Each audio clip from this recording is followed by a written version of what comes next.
Scott County Derek Wheatley, who is in his first term as sheriff and is already making some big moves here with other sheriffs across the state. Good morning, Derek.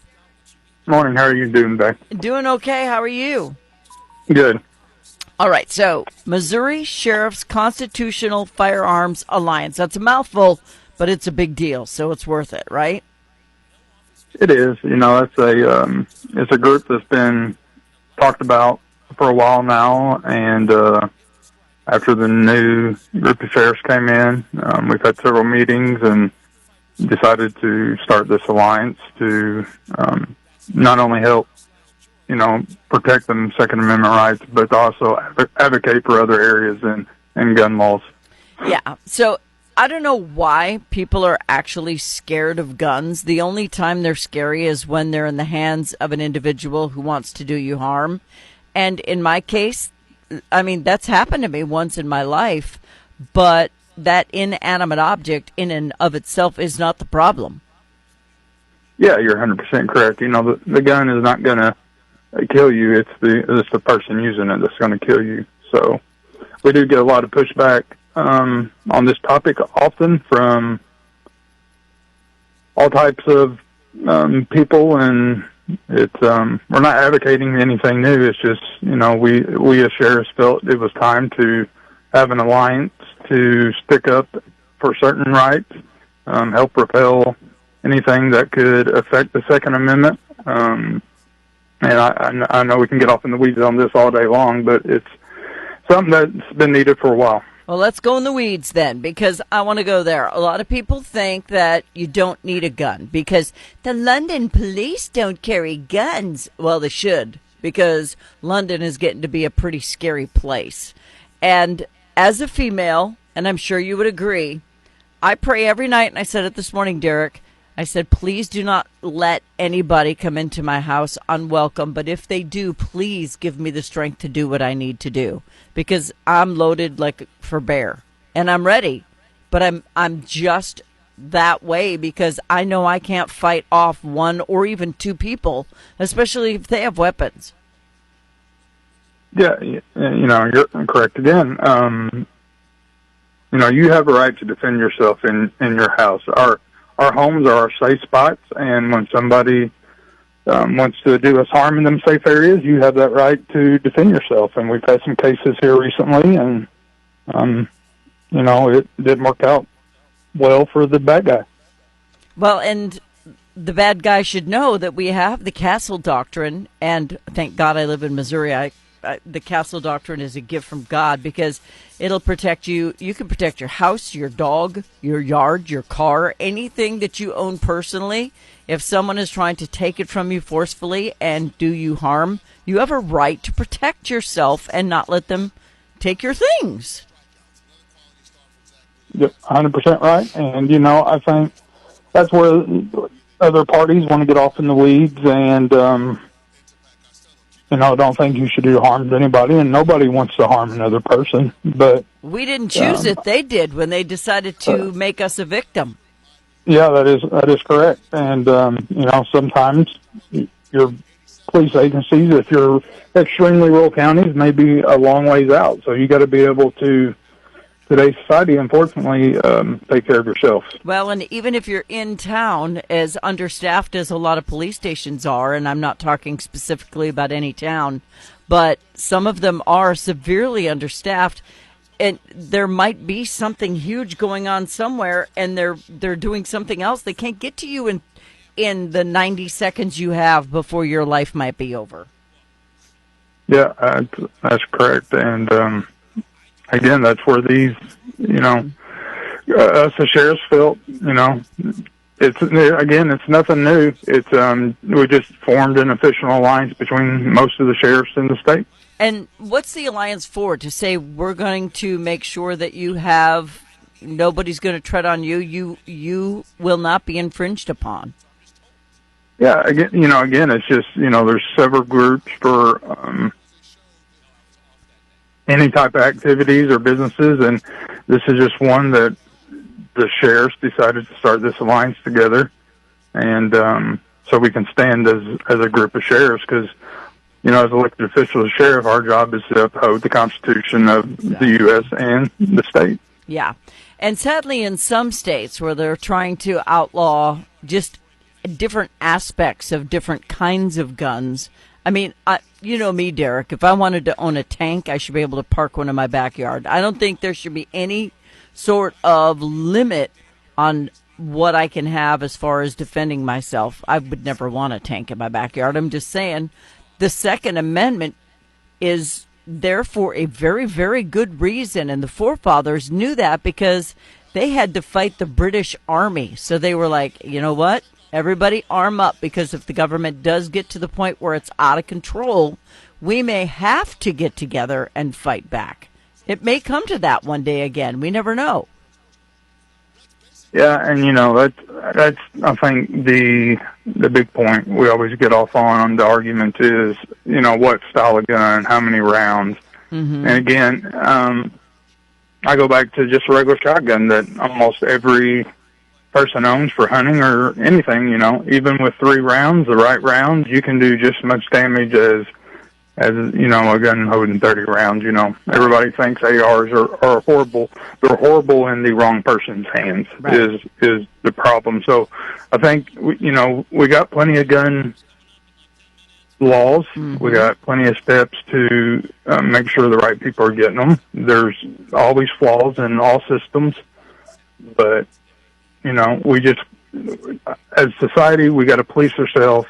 The bad guys are still going to get guns no matter how much we outlaw certain styles. Drugs are illegal and they still do that. So people with bad intentions are still going to have bad intentions, and we just need to be able to keep the honest human being protected and let them protect themselves. Yeah, and they may take your shotgun from you and then adversely change it, and now it's something else, and that's not your fault, but they want to somehow make it the fault of the legal gun owner and say, well, you shouldn't have guns because if a bad guy gets it, they could do this.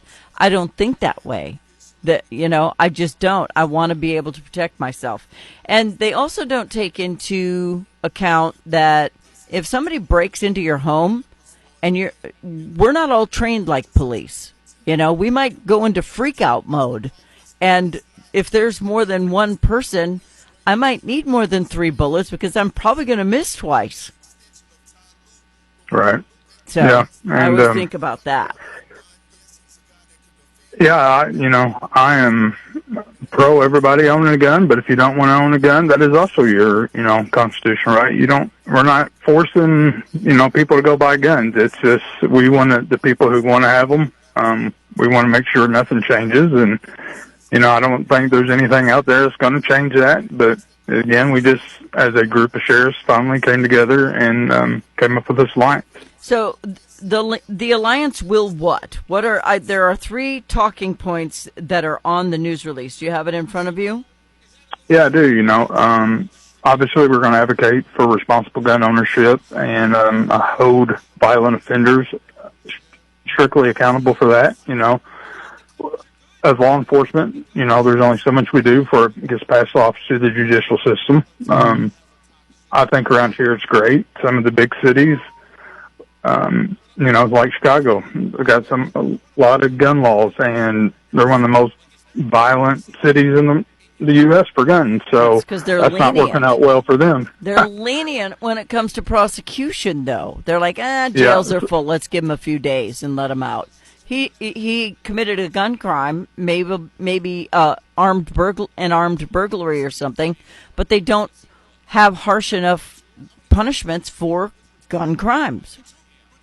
Yeah, over my 20-something years of being in law enforcement so far, I've seen, violent offenders with weapon charges go in, come out on several occasions, and I think that's something, as a state, definitely probably as the U.S., we need to address with violent offenders getting out early, because there's a high return rate on them going back for the same crime. Yeah, and they should never be able to bond out either quickly, because I just go back to the shooting at the Cape Central High School where my oldest grandson was graduating. Those kids' lives were changed forever. Now, this may have been a dispute between private entities, but there was such a lack of respect for human life that to fire a gun at an event like that just shows that it's the idiot with the gun. It's not the gun that's the problem. So, we've got to be self-aware and have a plan too. So we've got to take it on ourselves. Yeah, great point. As we talked about, it's the person, not the weapon. You don't see many people blaming the car when there's a DWI death. They're blaming the person driving. Good seems point. Like on gun violence, we want to blame the weapon and not the person. Yep, my guns have never hurt a soul. All right, so your second point about opposition.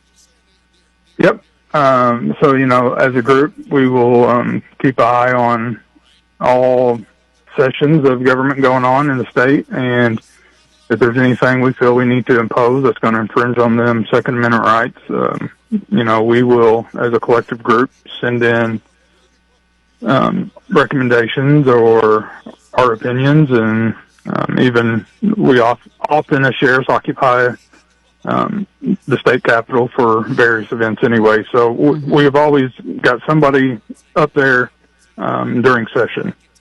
Very nice. Now, I've even had my children go through firearm safety courses and learn how to shoot a gun, how it works, how to clean it, how to put it back together, so that they don't want to play with it because they know exactly what it is, what it does, and it's not something to show off. So if you make it normal, then bad things don't happen through curiosity. So you're going to promote those education classes? Yeah, we're going to, promote the public education of firearms, handling. We'll look at doing some training events, and anything that we can do locally, and as a group of sheriffs across the state, we will do to help make gun education more available and more resources for people to turn to for training and how to operate the weapons. Right. This is for legal people, folks. This is not for mentally ill people who get guns and shouldn't have them. So don't start that argument with me during email. And yes, I did take a child so that he would understand it, because if I get overtaken in a house invasion and then they're going to come after him, I want him to know how to use the weapon as well. I don't want him to just stand there and cry and be killed. I want him to know how the weapon works so that if he needs to use it, he can. And he knows that. So there are just so many different reasons why this is important that you all stand with us, that I applaud you for putting this group together to fight for us and our freedom to bear arms, because it's the Second Amendment for a reason. It's not the 28th. It's not the 21st. It's second, because that's how important it is. Yeah, absolutely. I couldn't say it any better myself. And, when I've shared that, of course, you're always going to get pushback, and I appreciate everybody's opinions, but not me. It,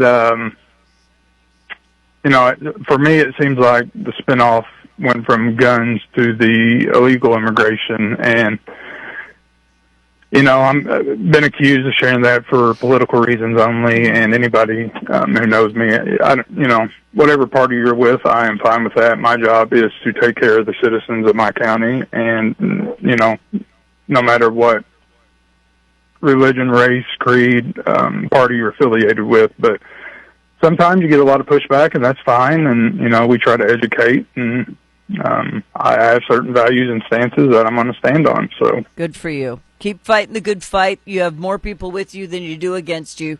Just remember that when it comes right down to it. Derek Wheatley is the Scott County Sheriff, the MSCFA. You can look it up online. They're just going to make sure that as a group of sheriffs, as an entity, they will make sure that the Second Amendment stays strong in the state of Missouri. Derek, thank you. All right, appreciate it. Thank Have a good you. day. Bye-bye.